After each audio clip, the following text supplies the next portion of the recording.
Usa ka pagtuo,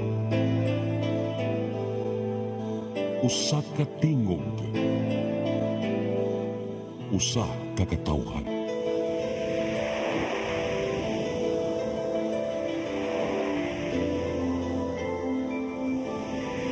Cebu Catholic Television Network.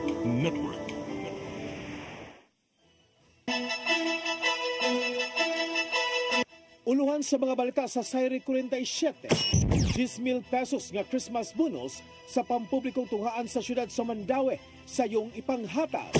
Kanhi si CPO Director Retired Police Colonel Royena Garma nadakpan dito sa California sa Amerika. Ika-289 nga kapistahan sa Berhen sa Rigla sa Lapu-Lapu gibuksan. Fluvial procession nagmalampuson. Duha ka mga batang tinunan nga pulos padung mo eskwela na aksidente sa managlahing dapit sa Sugbo, usa patay. Sugbo, Kabisayan ug Mindanao, Pilipinas ug katawhan kutos maabot sa tong Sibya sa tibuok kalibutan mayong hapon. Live kita karon sa CCTN Channel 47 ug kini ang tulumanon sa nag-unang kasayuran nga angay natong masayran. Sa nga ni Attorney Danica Caballes, ako si Dennis Tabar ug kini ang Sayre 47.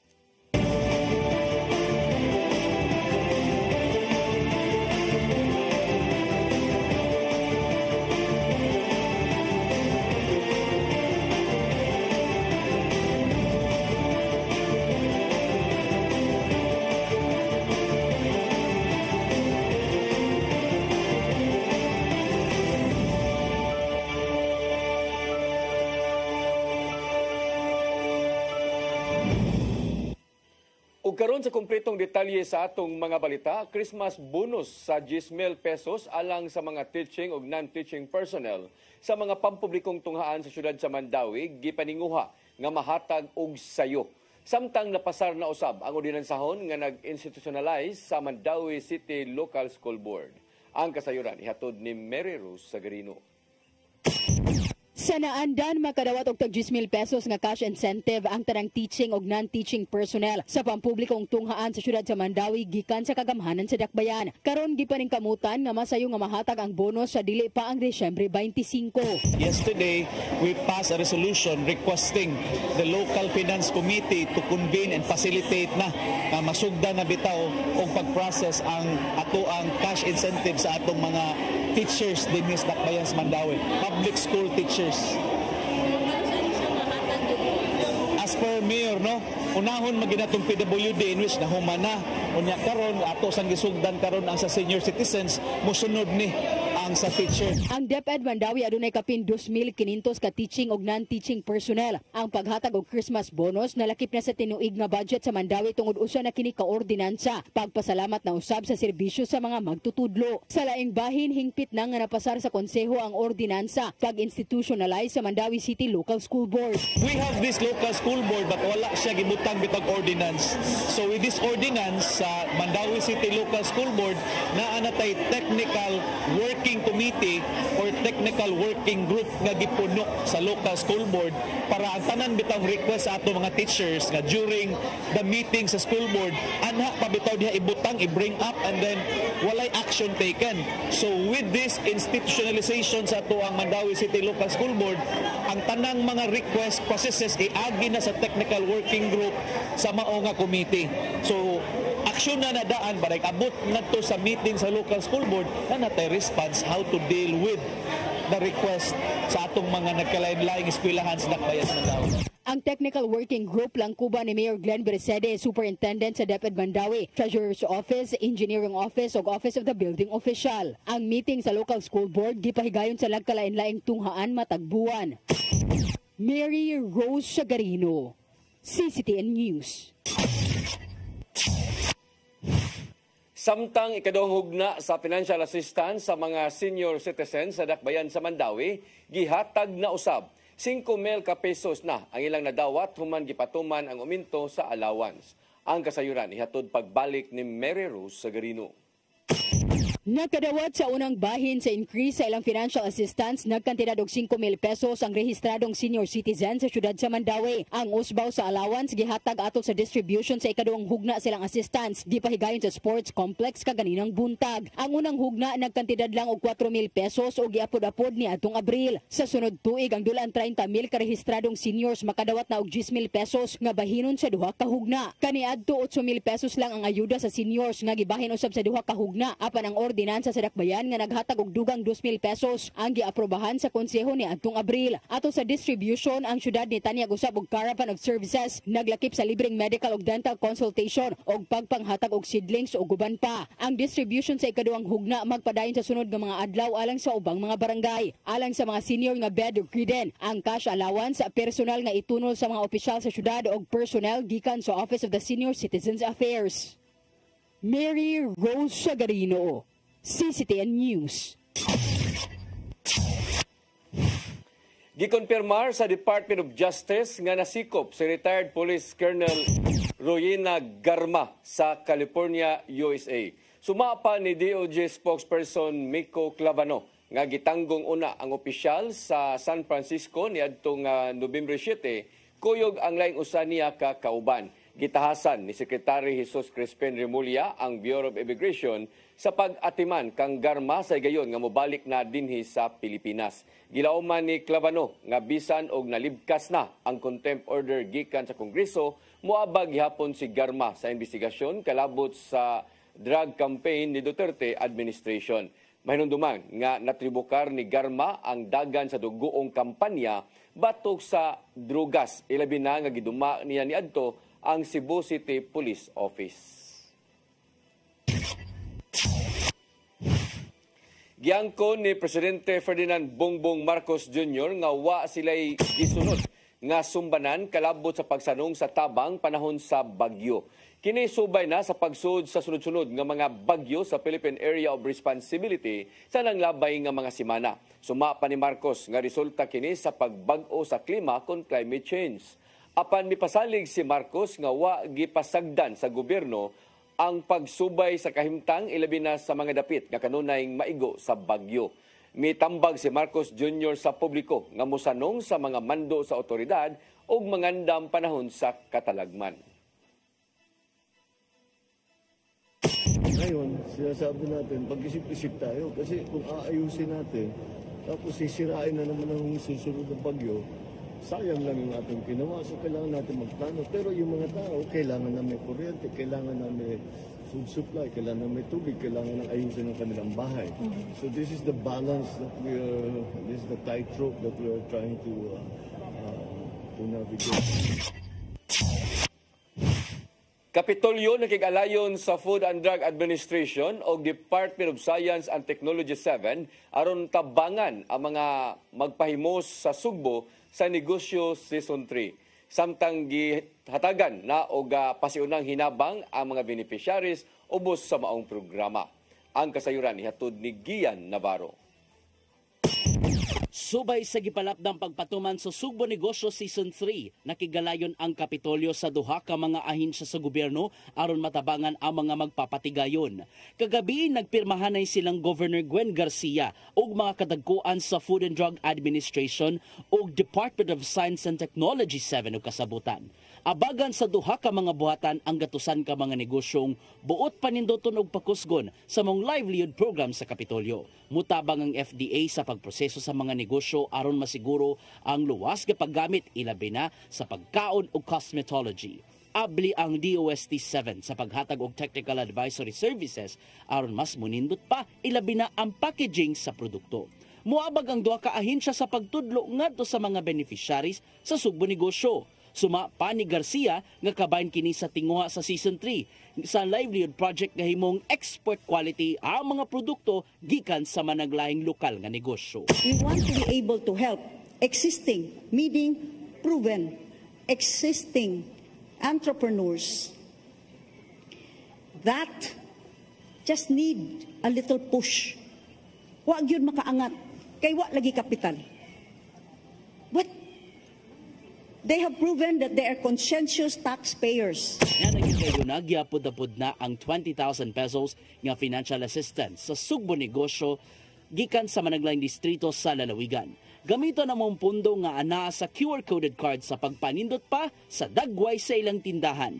Kabayan ng kini sa 200,000 pesos nga total amount sa financial assistance aron mas mo level up pa ang mga tabangonong negosyo. Maong gihagit ni Garcia ang mga nagpahimos nga magmatinod-anon gyud sa paggasto. Kini tungod kay mo pahigayon og inspection ang mga sakop sa Sugbo Negosyo Committee kung natuman ba ang maong mando. Kung nakapasar man, makadawat ang beneficiary sa nahabiling tranche sa inaba nga mukabat gadto sa 180,000 pesos.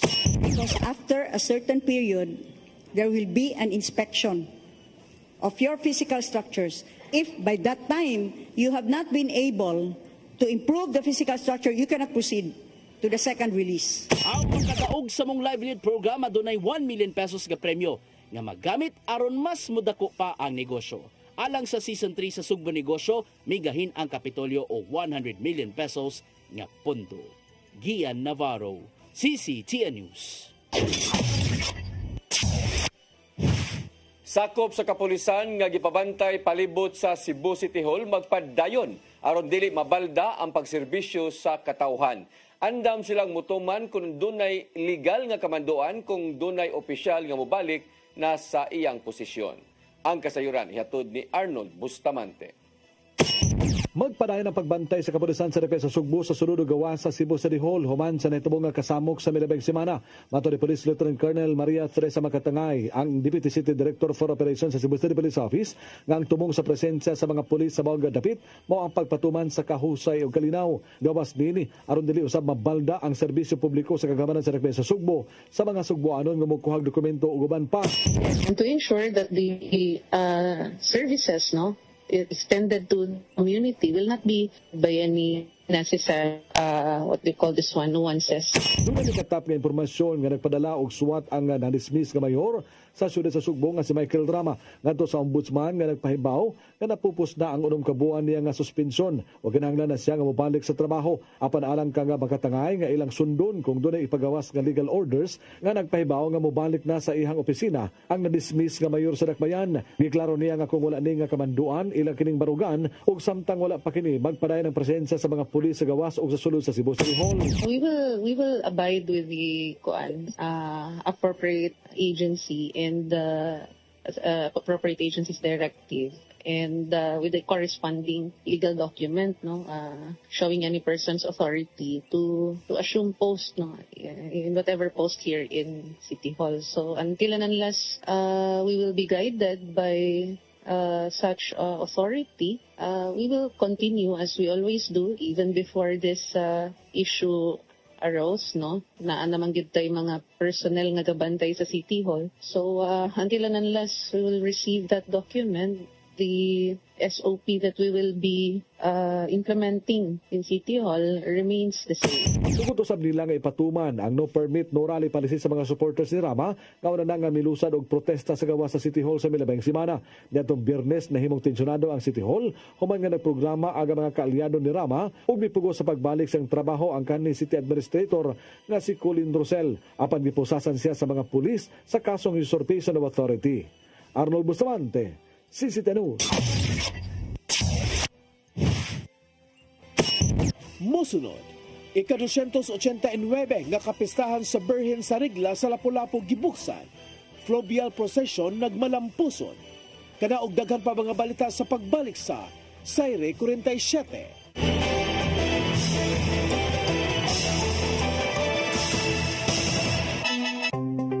Discover the beauty of the Philippines.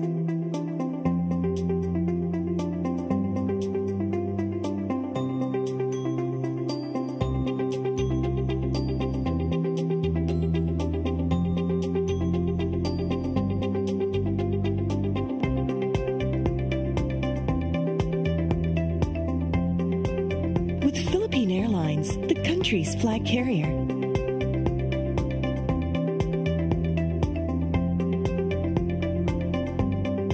The airline that lets you feel the warmth of the nation.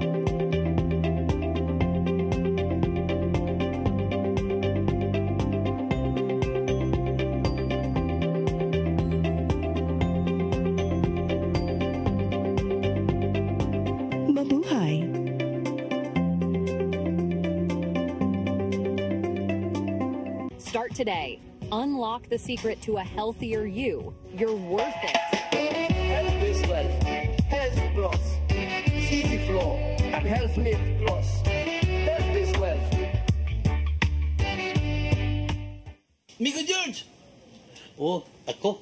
Naon sa maning tanawan eh, oh. Kalma lang ni Godido. Siya ko rin. Ano mo sa susili? Sa'yo na. Oh, kano sa pagkamumubutan, murag mao siguro na inyong hiwata. Oh, pagtagsa mo ni. I am the God that healeth thee. I am the Lord, your healer. I sent my word and healed your disease. I am the Lord, your healer. I am the God that healeth thee. I am the Lord, your healer. I sent my word and healed your disease. I am the Lord, your healer. I am the God that healeth thee. I am the Lord, your healer. I sent my word and healed your disease. I am the Lord, your healer. I am the God that healeth thee. I am the Lord, your healer. Your path to a new start. Nutrition, Exercise and elimination. water, Sunlight. temperance, Air. rest and recreation. And most of all, Trust in God. Learn from our doctors. Be blessed by the testimonies of our overcomers. Ang inyong programa, Alam sa may sakit, walay sakit, ug dili ganahan magkasakit. Ozone Med Wellness Clinic New Start. Napapanood every Saturday 8 to 9 a.m. Og ang replay airing matag Miyerkules 1:00 hangtod 2:00 sa hapon. Dinhilang sa CCTN Channel 47. New Start, Ozone Med Health and Wellness Talk.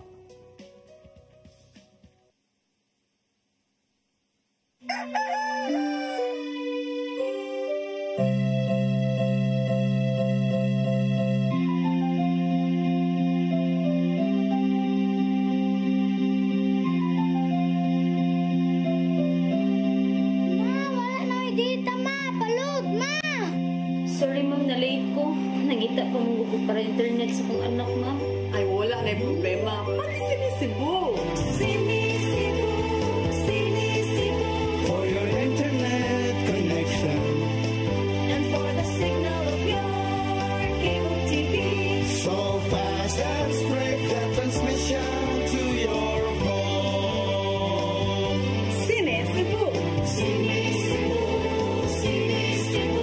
Offers you to have fiber optics. For your viewing experience, perfect and clear so far. So great and affordable for you to enjoy. Cine Cebu Television Network Incorporated offers fiber to the home broadband internet bundled with fiber to the home cable TV connection. Cine Cebu Television Network Incorporated with its operation in Metro Cebu and the whole province of Cebu soon. And affordable for you to enjoy. Cine Cebu.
Cine Cebu Television Network Incorporated, with its operation in Metro Cebu and the whole province of Cebu soon. For your internet connection And for the signal of your cable TV. so fast and straight, the transmission to your home. Cine Cebu offers you to have fiber optics. For your viewing experience, perfect and clear so far. So great and affordable for you to enjoy.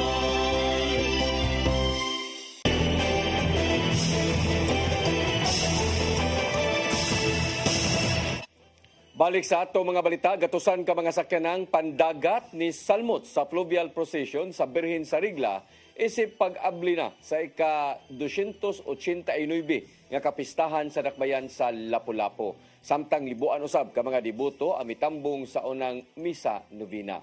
Ang kasayuran ihatod ni Cristel Joy Filerca. Gatusan ka mga rehistradong sakyanang pangdagat nga gilangkuban sa mga pump boats, speedboats o jet skis ang nikuyog kaganihang buntag sa fluvial procession sa Birhen sa Regla aron sa pag-abli sa ika-289 nga kapistahan. Nanukad kini sa Roro Port sa Cordova alas 7:00 sa buntag ug nakadunggo ang galyon sa Muelle Osmeña Wharf sa Barangay Poblasyon, Dakbayan sa Lapu-Lapu pasado alas 9 sa buntag. Matod ni Alex Baring, ang Pangulo sa City Agriculture and Fisheries CONCAFO, nga kung itandi sa nanglabay nga mga tuig sukad gibalik ang fluvial procession ni adtong tuig 2022, mas daghan na ang nisalmot karong tuiga. Gani ang pipila kanila nag-abang lang og pump boat aron lang makakuyog tungod sa ilang matag tuig nga panaad. Dugang pa niya nga sa entero fluvial procession, wala sila nadawat nga mga aksidente o bakaha na aberyang mga bangka. Samtang gibana-banang moabot sa 2,500 ngadto sa 3,000 ka mga deboto ang nidasok sa Nuestra Señora de Regla Parish National Shrine aron motambong sa unang adlaw sa novena. Kung diin si Archbishop Jose Palma maoy nangulo sa misa. Gipadangat ni Archbishop Palma nga sa pagpadayon sa pagampo sa katawhan ngadto sa Dios uban ang Birhen Maria, makapaabot ang katawhan sa maayong butang sa kaugmaon.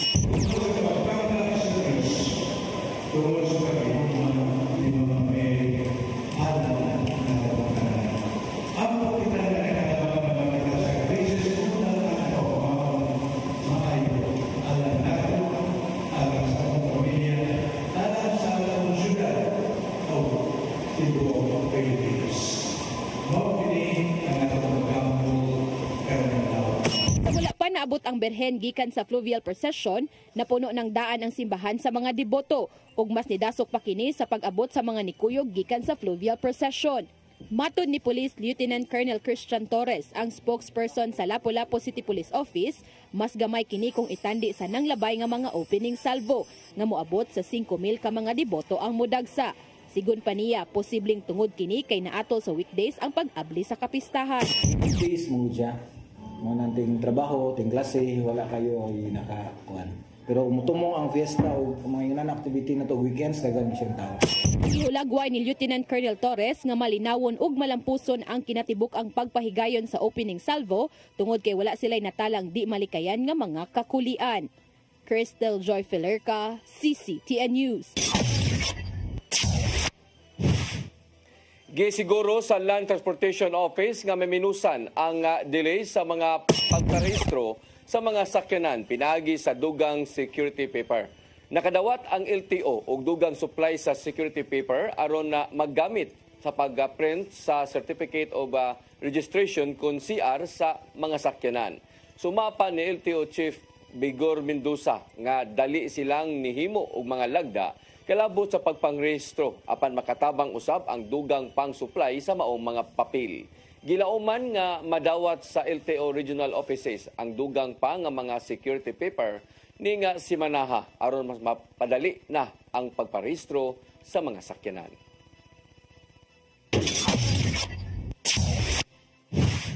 Vice Presidente Sara Duterte mitataw nga igo lang siyang nangandam ang iyang mga sakop sa Office of the Vice President alang sa umaabot nila nga anibersaryo. Kabahin kini sa wa pagtambong sa nakalabay nga hearing sa Kongreso kalabo sa paggasto sa confidential funds. Ang kasayuran ihatod ni Gian Navarro.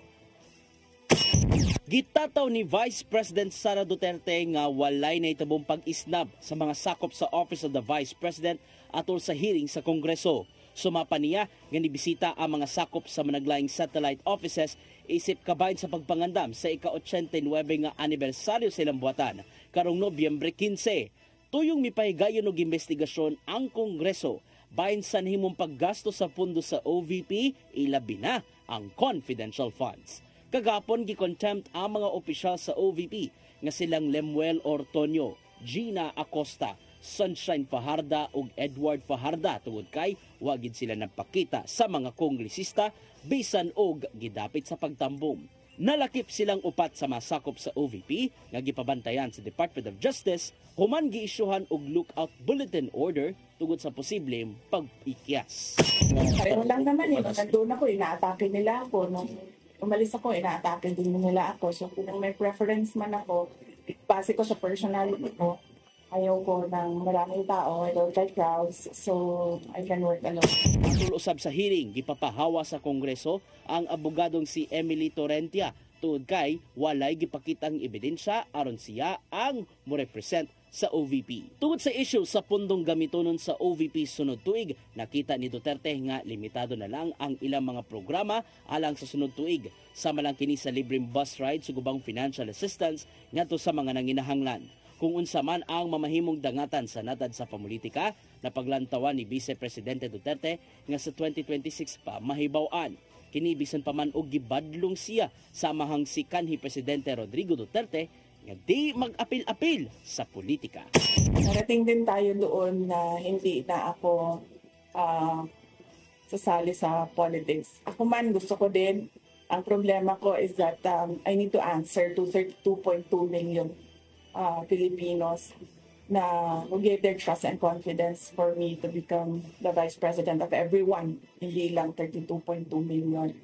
Darating din tayo doon na hindi na ako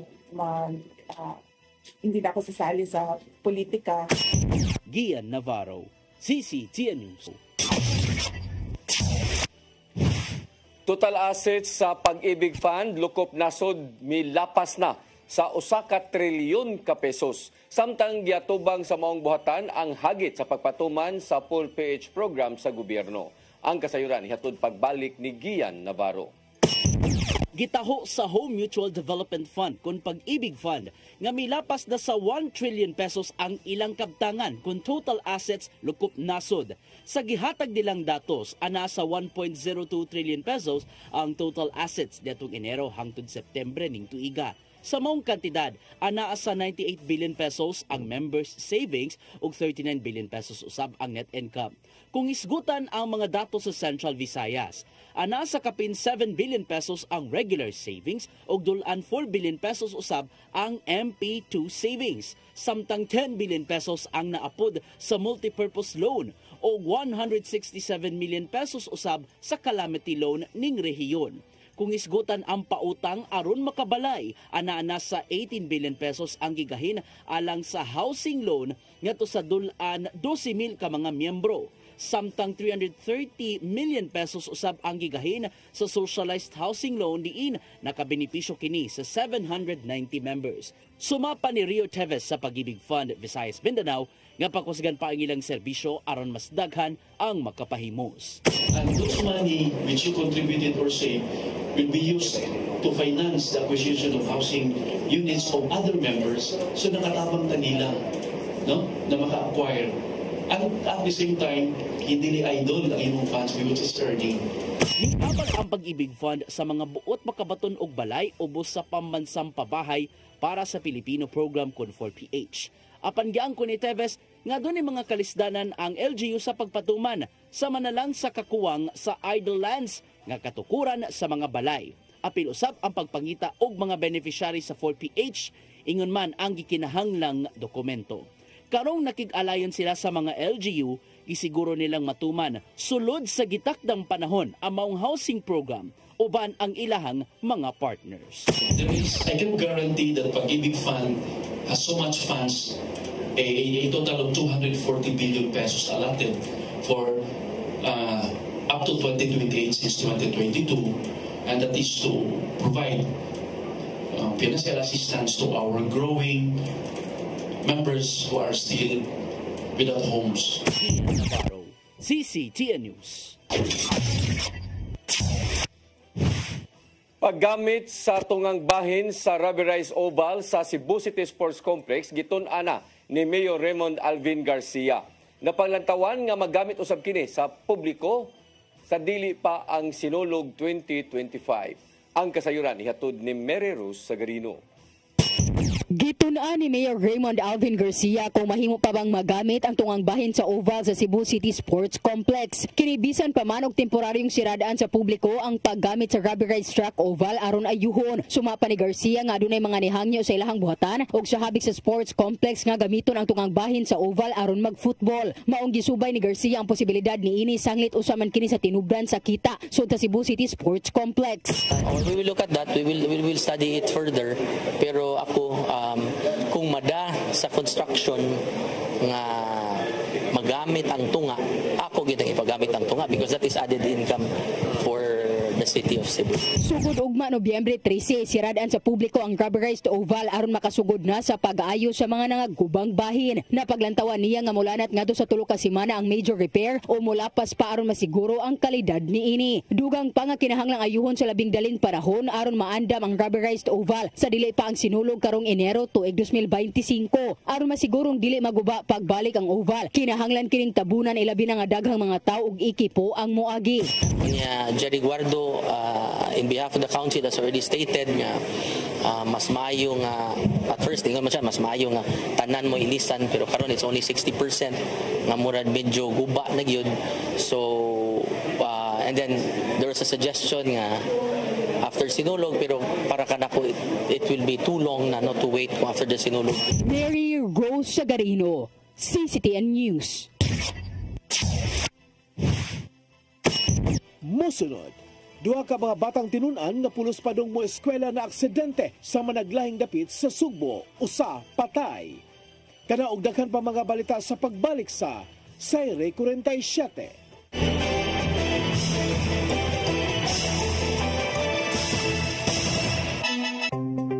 Discover the beauty of the Philippines.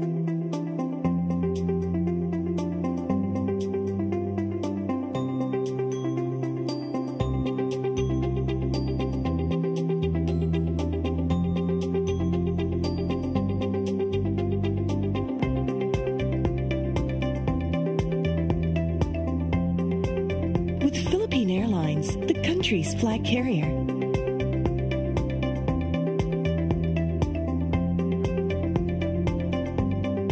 The airline that lets you feel the warmth of the nation.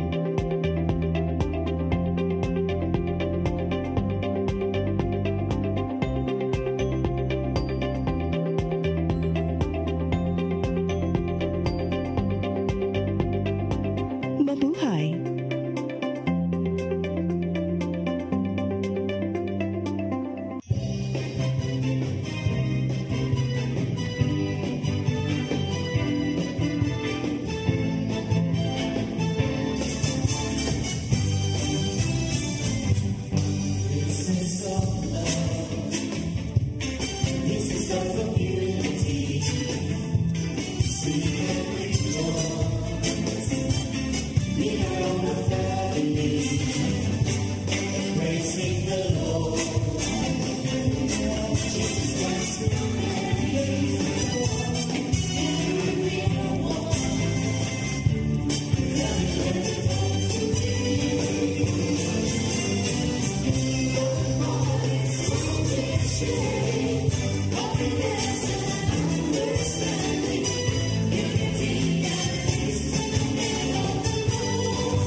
New Start. Nutrition, exercise and elimination, water, sunlight, temperance, air, rest and recreation, and most of all, trust in God. Learn from our doctors.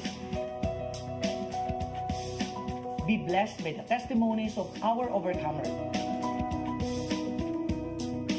Ang inyong programa, Alam sa may sakit, walay sakit, ug dili ganahan magkasakit. OzoneMed Wellness Clinic New Start. Mapapanood every Saturday 8 to 9 a.m. Ug ang replay airing matag Miyerkules 1:00 hangtod 2:00 sa hapon. Dinhi lang sa CCTN Channel 47. New Start, OzoneMed Health and Wellness Talk. Uksa!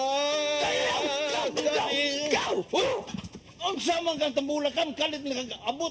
Nalantigan ni ron. Gitara ko nga gamay kaayo.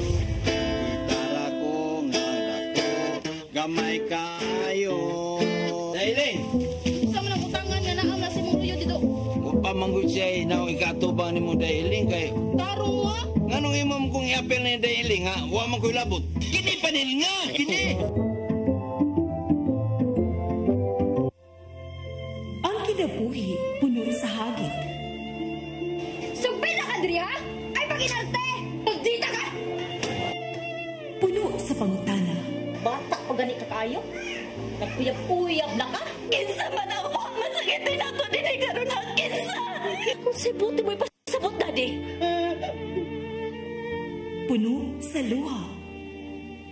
Pagpili pa, ako nga imong anak o kanay imong mga babae. Kasuko. Ano pa?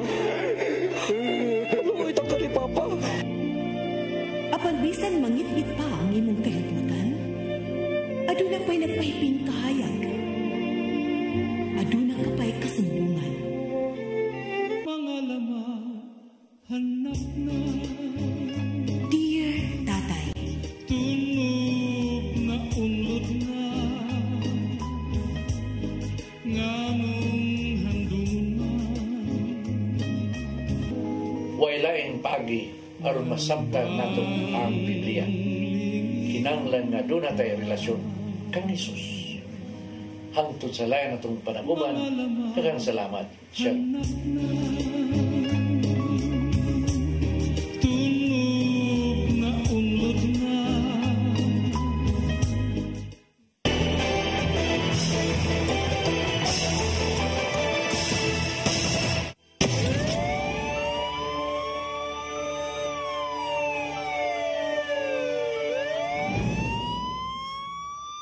Balik sa atong mga balita, tinun-an sa Camp Lapu-Lapu Elementary School sa Barangay Apas ning Dakbayan sa Sugbo na tusok sa nagbitay nga kabilya sa may sitio Santo Niño. Gipasalig sa Cebu City Social Welfare and Services nga tabangan ang maong bata. Ang kasayuran ihatod ni Arnold Bustamante. Nakurat ang mga residente sa sitio Santo Niño, Barangay Apas sa siyudad sa Sugbo human nagminatay sa paghila kang usa ka 10 anyos gawata lalaki nga tinun-an sa Camp Lapu-Lapu Elementary School. Pagawas ni Edwin Jr. siyang balay gikan natulog, misugat siyang pananaw ang bata nga nagwit na sa putol nga kabilya. Din ang tuminini nga dunay hook ni taob kini siyang walang mata ug dili na kini niya maibot. Dali sila nga nanawag sa fire volunteers sa Barangay Apas aron madalas tambalanan ang biktima ug sila usab ang mipahibaw sa Cebu City Disaster Risk Reduction Management Office. Ang biktima nga si Vincent Rosales, grade 4 sa Camp Lapu-Lapu Elementary School, nga nagpuyo sa sitio Mahayahay sa Barangay Apas sa Dakbayan Sugbo. Nay ni Chabaw. Pero ako expect ka na ng mga batang gaduwa. Moto lain naman dugay ang iyang pagkuan ba Chabaw. Moto pagtanaw na ko dinaganay na to yung kuyo guro to yung mga igagaw. May akong pagduol nga nagtaot tong kabilya diri nga. So nagtao pa sa iyang diri. Asa may kabilya dapat gimutang? Diri, nagsango na siya. Kanilis wife. O ibong gani ko, di na ko may imagine nga nung kani siya. Kung nga nung iana siya dito. Di pasabot si Junyo, nga kadtong nga kabilya nga nakataop sa mata sa bata, ila kadtong gihimong sangitanan sa nagluyloy nga kable sa kuryente, aron dili masangit ang mga tao nga moagi sa lugar. Apan wala sila magtuo nga makadisgrasya kini sa bata, sanglit na kini sa ibabaw nga bahin, ug imposible nga maabot kini sa ubos, kaunta mubo man ang bata. Gani sa pagpangutana ni Edwin sa bata, mibutyag matod pa kini, nga mikaditla lang sa pagsangit ang iyang mata sa maong kabilya. Kuya idea lagi sir. Ang iyang kalimutan ang akong gipangutan ng bata asa ka gikan do. Padung siya eskwela so diri siya. Diri siya nag-agi, kaya anan man eh. Oo. Diri nga hugdanan. Murag ni kalit lang daw ni kuan daw sa iyang mata. Dali nga gidala ang biktima sa Cebu City Medical Center sa mga responding nga personnel sa CCDRRMO uban sa Bureau of Fire Protection aron makuha ang nag-ungot pa nga kabilya. Ang Cebu City Social Welfare and Services sa kagamanan sa Dakbayan Sugbo mipasalig nga tabangan nila ang maong nga biktima. Pinagi silang programa nga Assistance to Individuals in Crisis Situation kun AX. Sigon sa mga silingan sa lugar nga ang maong nga bata diha gyud agian aron na manglaktot sa pagbaktas paingon sa eskwelahan uban sa lain pa nga mga estudyante. Ang maguwang na ang nagatima niini tungod kay ang mga ginikanan sa bata tuwa sa probinsya sa Leyte. Tungod sa kawan-on magbaktas lang kini paingon sa eskwelahan gikan sa sitio Mahayahay og mamaybay kini sa sitio Santo Niño Matagudto. Arnold Bustamante, CCTV.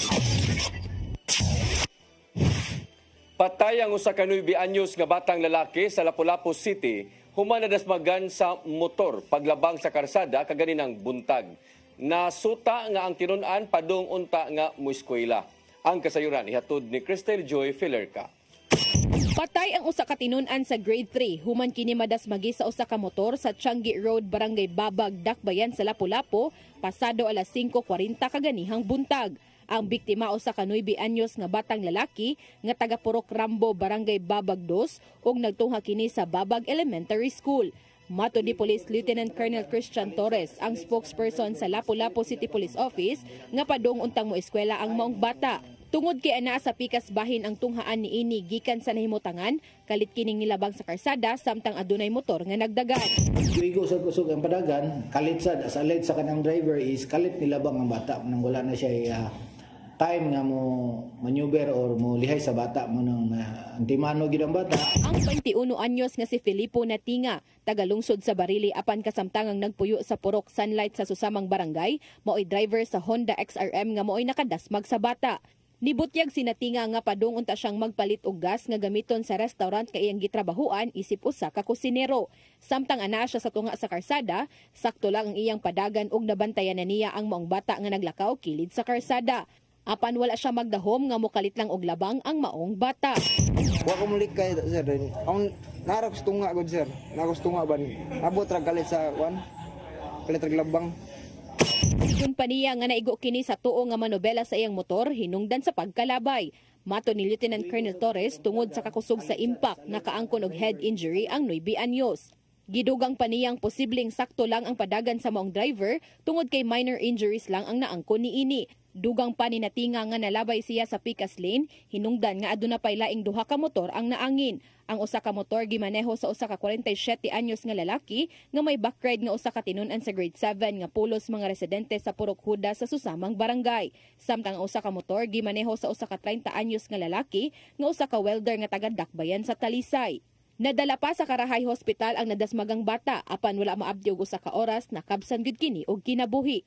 Kasamtangang gitanggong ang 21 anyo sa detention facility sa LCPO samtang naghuwat ang kapulisan kung mopasaka og kaso ang pamilya sa biktima. Tungod sa mong panghitabo, adunay pahimangno si Lieutenant Colonel Torres sa mga motorista. Sa mga motorista, magmotor ato gyud nang batayan ang kanang mga school zone o tanaw na to na mga intersection or pedestrian lane.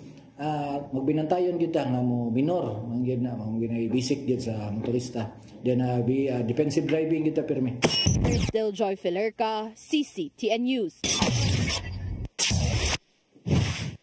Mo kadtong naglangkob sa atong mga balita sa Sayre 47 sa atong Christmas countdown. 43 kadlaw na lang sa dili pa ang Pasko.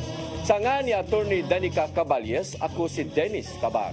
Hangtod ugma, dinigyapon sa inyong paboritong tulumanon, Sayre 47.